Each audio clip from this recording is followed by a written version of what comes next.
So Forest finished in a Conference League position, which I think if we'd said to any Forest fan at the beginning of the season, are you going to be in Europe next season in the Conference League? They got, really? That'll be fantastic. Thank you very much. It's only because they were in a Champions League position for so long that maybe there's a little bit of disappointment. What do you think? Yeah, 100%. I think obviously 17th last season, just about avoided relegation, and then to finish in Europe this season, I think it's been outstanding. Of course, expectations change, but the fact that they're finished in the European places, I think it's been a really special season. I think Nuno's done a fantastic job. I think they made some really key signings. Obviously, Chris Wood scoring goals as well. So I think if you're a Nottingham Forest fan this evening, you're delighted because, as I said, you're back into a form of Europe, and I think you've had a really good season. Does it feel that level, dare I say, at the conference, possibly? I think so. I think it would have been a beautiful story, a lovely story, but you get what you deserve. Drop points, Everton springs to mind when they look behind their shoulders. The draw against Leicester harmed them. Their form has been pretty good of late, but not stunning. They come up against a side today that were, I think, 1 loss and 10 or 1 loss and 9 before the game. And it was just a little bit of a bridge too far for them. I think when Nuno looks back at the analysis of this game, I thought they didn't show the best version of themselves. I expected, we've played in games where everything's on the line. You would have thought the dynamic of the game would have been Forest starting well, on the front foot, putting a young team under pressure, going a bit long, getting long throws, corners in the box, crosses in the box, testing Chelsea. It's almost like the first 20 minutes was a little bit cagey and they tried to sort of pass the ball and not concede anything. But I think overall, on the face of it, the season they've had, like Bentley said, when you're fourth bottom last year, and the building blocks are, can we finish top 10? That would have been a stretch. To get to European football, it's outstanding. Absolutely. They should be very proud of that. Now, Chelsea, they've grounded out recently. The 1-0 win over Manchester United the other day. Now, plenty of people will say, you spent over £1 billion. The least you could do is Champions League. But that's why Maresca celebrated the way he did, let's be honest, didn't he? Because that keeps him in a job as well. Yeah, it does, yeah. I mean, it's remarkable because, as you said there, it's almost like people didn't expect it to happen. But when you spend that amount of money, the least you can do is finish in the Champions League. But to be fair, he's had a lot of players to deal with, a lot of different personalities, and I think he's coached them really well. I think that's been the key, to be fair. He's gotten the best out of certain players. I think a lot of people question the Caicedo signing, Cucurella. I know he didn't sign these players, but all of a sudden they look like world beaters. Caicedo particularly, doesn't he? I mean, he's been absolutely outstanding. So I think when Maresca looks back at this season, he'll definitely say, do you know what? Again, as Don was saying there, you finish where you deserve. Throughout the course of 38 games, they have been one of the best teams in the Premier League, and they're in the Champions League next season, which is where they should be. Yeah, we judge them because of the amount of money that they've spent and the quality that they've bought. When you think of their midfield, like a couple of £100 million players. Lavia cost a fortune who can't get on. And you judge it when you look from the outside. We can only judge teams on what we see, what's right in front of us. But what you can't really judge and what you can't really get a handle on is they're a very young side. What are they like on the training ground? When Maresca come out early on and said we're not in a title race, the youngsters believed that and their form then dropped off. So I guess now, and you mentioned the £1 billion, they're going to need a goalkeeper. They're going to need a couple of centre-backs. They're going to need a number 9. Yeah. So even though they spent $1 billion, they're still nowhere near... Need another goalkeeper. Yeah, they're nowhere near, in my humble opinion, challenging the top 1 or 2. So there's a way to go. But Champions League football will certainly help the standard of players they bring in. It was the bare minimum, wasn't it? Well, the likes of Victor Osimhen might be available, which would suit Chelsea. So all of a sudden their recruitment's a bit different. Let's have a look at Manchester City. Needed only a point at Fulham to get into the Champions League places. Let's see how they got on in West London then. So they went into this having beaten Bournemouth, of course, in the league, having lost the FA Cup final. I don't think any of us expected them to slip up, actually. And here's Gundogan, who's had a bit of a quiet season after his return, but it's a great overhead kick. Goal, Bentley. Yeah, what a finish. I mean, Gundogan, as you said, it surprised me when I heard that was his first league goal of the season. But I mean, he's been a fantastic servant for them, and that's not an easy finish, by the way, by any stretch, because he has to react really quickly, get his body in the right position. I mean, to execute that is incredible. I mean, what's he thinking at his age? I remember him scoring a goal like it at Goodison. I remember him scoring a similar sort of goal, but what a player. He's always had a real high football IQ, Gundogan. He always seems to be the man as well. For last season. Well, there you go, you can see it's a penalty. Having not taken a penalty in the cup final, gave it to Marmoush. Haaland did take it, rolled it in, and after that it was really just about a goodbye to Kevin De Bruyne. So Gundogan comes off, and one of the modern time greats comes on, Kevin De Bruyne. Yeah, another standing ovation from both sets of fans, it looked like, and he has been one of the best players in Premier League history. I don't think there's no argument about that. We legend around way too often, but he is a Premier League legend for what he's done for that football club, the goals, the trophies that he's won, the standards that he's set. He's been absolutely outstanding. I think you can stand some players. You can stand people like Dennis Bergkamp, and you can stand people like Steven Gerrard, and you put Kevin De Bruyne in the conversation. Right in it. Easily. Yeah, absolutely. Just one more Champions League place up for grabs then. Aston Villa began the weekend in 6th. They went to Old Trafford. They had the same number of points as 4th place Newcastle, but Newcastle a vastly superior goal difference. Newcastle are home to Everton. So a win for the Magpies would cement a Champions League place. As we've seen already, Chelsea and Man City both won. So ultimately, Villa needed to better Newcastle's result. That's where we're going to start with our friend Chris Foy for the final time this season. Right, talk us through the process here and what's happened. Yeah, well, quite clearly, Morgan Rogers is in possession of the ball, and it appears as though the goalkeeper's got the ball between his hands. That's what the referee sees, Thomas Bramall, and he feels as though when Morgan Rogers plays the ball, the goalkeeper's actually in control of it. But I think there are some clues. I don't think the ball stops moving, and I think it's a really good opportunity here not to blow the whistle. He's gone very early with the whistle and given a foul. I don't think it's a foul. You can see that the ball's it doesn't stop. The goalkeeper isn't in control of it. I think if he waits, and we talk about the best referees have time, the best players have time, just wait. But he blew his whistle, and quite clearly because he's blown his whistle, there can't be any intervention from the video assistant referee. Because he blew his whistle before the ball crossed the line. That's exactly right, yeah. So if he'd let the ball cross the line, then we would have been, VAR would have checked it automatically because it's a goal. When does a goalkeeper have control of the ball? This is the key bit. I think it's when you've got when we talk about having control, for example, there's the law on screen. I think it's simplistic terms. If the ball's on the grass and you've got your hand on the ball, you are in control of that. In this situation... Sorry, does the ball have to be stationary?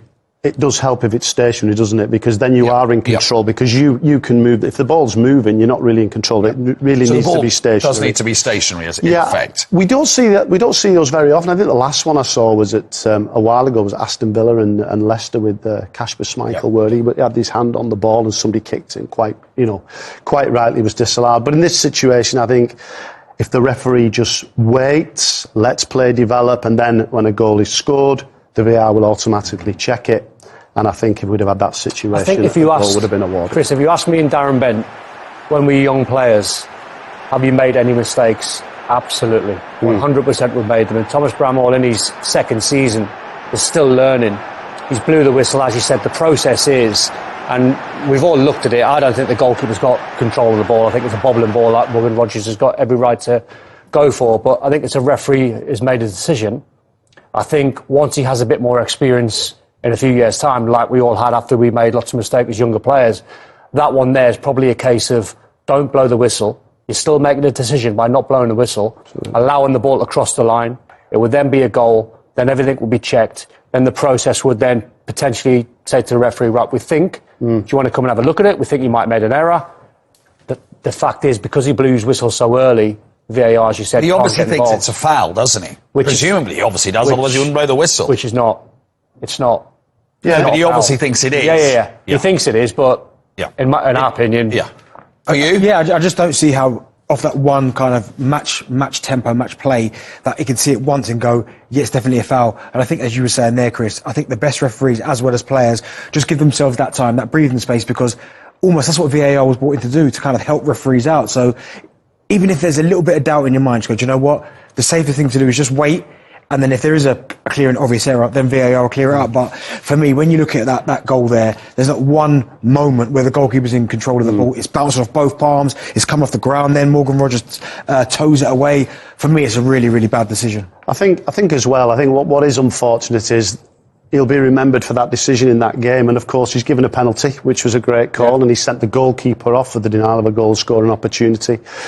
But as you quite rightly said, Don, we've all made mistakes, and I think as you develop and you learn and grow, the secret is just take your time. As I used to say, before you blow the whistle, just squeeze it, because the picture changes like that. Yeah.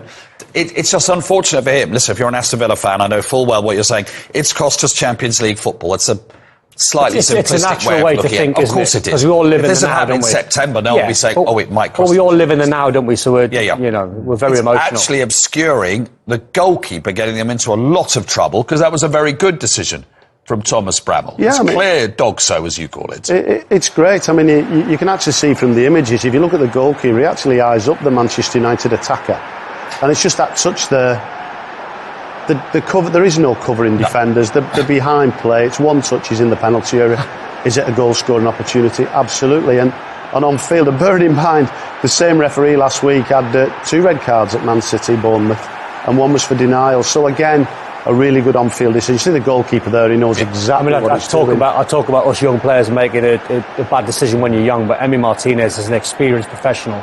All he's got to do there when Matty Cash leaves him short with a back pass is back off and trust yourself on a 1v1 with Hoyland. You trust yourself, you back yourself, you always should do. It was I say this loosely, like a rookie error for a very experienced goalkeeper. Who might be his last game for Villa. Exactly. Well, yeah, I mean, we think yeah, but I think when Emery come out before the game and said no, so there might be a little bit of mileage in that. I mean, the tears last week told me that he was leaving. Yeah. So, yes. But no, he's a world-class goalkeeper. But in that moment there, I mean, come on now, you got to recognise the players and who you're up against.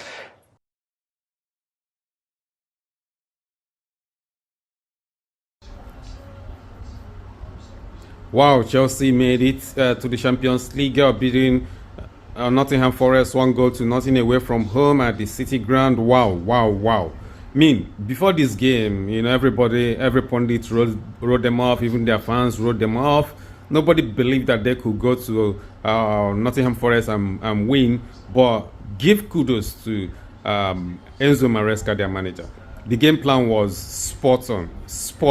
The game plan was amazing. No, he went there, didn't even press Nottingham Forest, defended deep, allowed them to keep the ball, made sure that they didn't have space behind them, defended the balls very, very well, superbly well. Colwill and Tosin were amazing in the balls, and also Reece James was also amazing on the side. I mean, perfect game plan, and Chelsea managed the game like men. Like, the game management from them today was out of this world, and that's what you expect from teams like Newcastle, who are a little bit more experienced to do against Everton, but they couldn't manage to do that, losing 1-0 to nothing to Everton. And then Aston Villa also, who are also more experienced than Chelsea, going to Manchester United, falling under pressure, getting Martinez got sent off in the first half, and then they went out to lose 2-0 to nothing to Manchester United. I mean, what perfect day for Chelsea. They didn't even finish top 5. They finished top 4, going to the Champions League next season with UEFA Conference League final to play on Wednesday. And if they win that, now we'll be looking at the season they have had, like, amazing season, not just a good season. You call it amazing season because nobody expected them to win the league. The expectation was to make top 4 or top 5 and then win the Conference League, and they're almost there. So what can you say? By this time 3 months ago, a lot of fans, Chelsea fans, wrote them off, calling for Enzo Maresca to be sacked, calling for some players to be dumped, and stuff. A lot of stuff were going on. But these guys rallied around. Their last 6-7 games, I think they only lost to Newcastle in the Premier League, and they had the most difficult fixture to the end of the season. This is where inexperienced players crumble, but they didn't. They stood up, they fought. Even against Newcastle, they lost a goal very early in the game. They came back, lost a man in the first half, came back in the second half with 10 men and fought. Like, they could have won that game if they were a little bit lucky. So, I mean, these guys have grown up massively in the last couple of months. I know some people may not see it now, but I think this will reflect on their season next season. They are going to be a lot better next season. Their game management will go up leaps and bounds next season. Their approach to games will improve massively next season. They are going to have one hell of a season next season. And if they do their job very well in the transfer market, we could be looking at title contenders. Mark my words today. Mark it down. We could be looking at title contenders. The difference between Chelsea and some other sides is they are young. They have a lot of room to improve. The headroom to improve they have is much higher than any other team in the Premier League. If we are looking at the youngest team in the Premier League this season, if these guys come together and stay together for 4 or 5 years, we could be looking at an unstoppable force. So that's why I said, from now, this game is just the start of a new Chelsea. They have become men. This game, shows that they now understood understand what it takes to manage high-pressured environment, high-pressured games, high-pressured, situation. That's what they needed. Everybody wrote them off because of inexperience, but they have shown experience in the last, during this running, and it was a difficult running, but they came out of it on top. What else can you say? So Chelsea fans, be happy because the future is absolutely bright for you guys.